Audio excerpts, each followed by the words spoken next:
Music by Shankar Singh.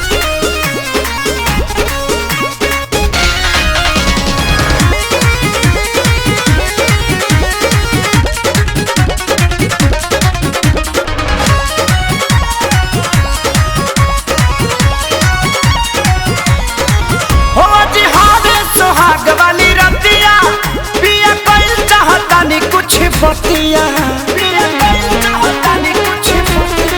हुआ जी हावे सुहाग वाली रतिया पिया कल चाहतानी कुछ बतिया हमके प्यारे से कबो समझाई हो जल्दी हो जाई कवनो गलतिया हम करी ले तने गोहारी हो चाटे कबो चाटा कनिचा लई हजना रे राजा नई हर के गाई सुका वार हो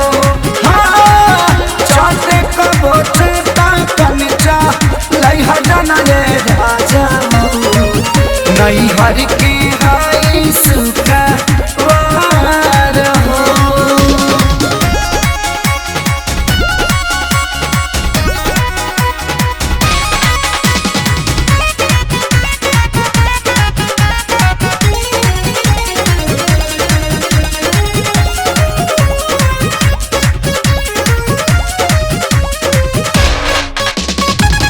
तोहरे पर आइल बानी घर अपन छोड़ के नई हर से दूरी नाता तोहार रास जोड़ के रास जोड़ हो तोहरे पर आइल बानी घर अपन छोड़ के नई हर से दूरी नाता तोहार रास जोड़ के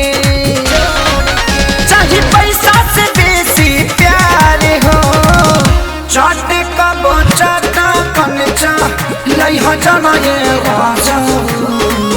नई हर के गाई सुका वार हो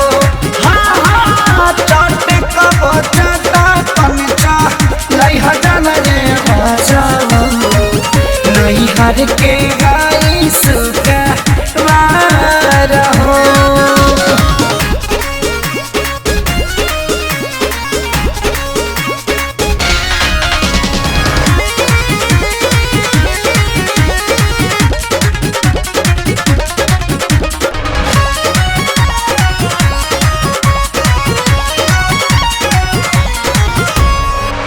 पापा जी ना डटले कबो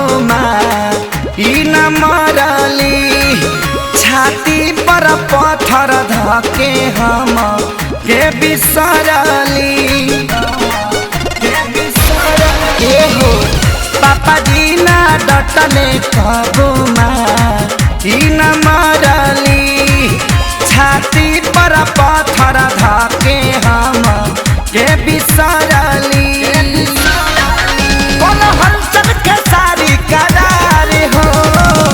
चाटे कबो चाटा कनिचा लई हजना रे राजाऊ नई हर के गाई सुका वार हो चाटे कबो चाटा कनिचा लई हजना रे राजाऊ नई हर के